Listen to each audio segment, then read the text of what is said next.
what conclusions do you think China will draw from what's happening? Do they see that there's a possibility to do things that otherwise would not be allowed?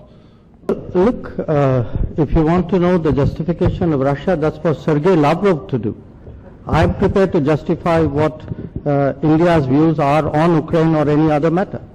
In terms of what justification he has offered, I think he's engaged many of you in Europe probably more on this subject than he's engaged us.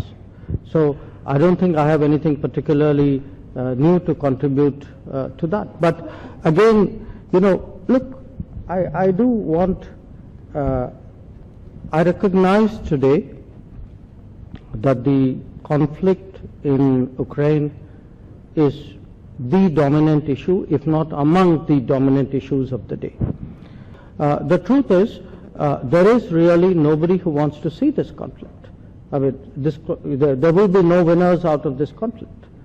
But I also stress, and I say this to you because both of you are my European colleagues, and I understand that at this moment this would probably occupy you to the exclusion of almost everything else. But there is also a world out there, and I'm very glad that you're sitting here in India, because it would remind you that there are equally pressing issues in other parts of the world. I mentioned Afghanistan. I mentioned the challenges which we faced in Asia. And if I were to put those very challenges in terms of principles, I mean, when a rules-based order was under challenge in Asia, the advice we got from Europe is do more trade. At least we're not giving you that advice. And in terms of you know, Afghanistan, I mean, please show me which part of the rules-based order justified you know, what the world did there. So let's I think see this in the right context.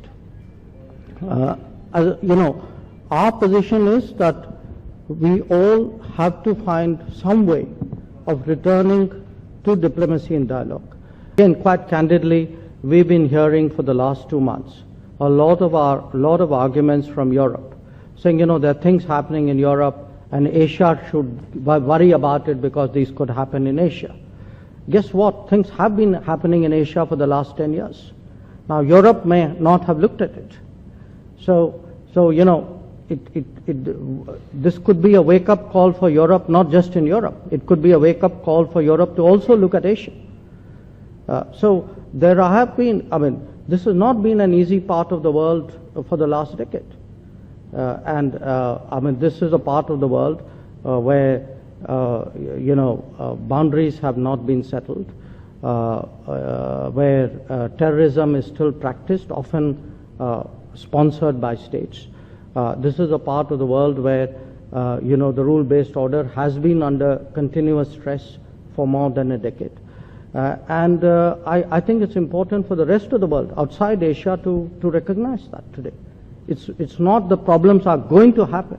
The problems have been happening.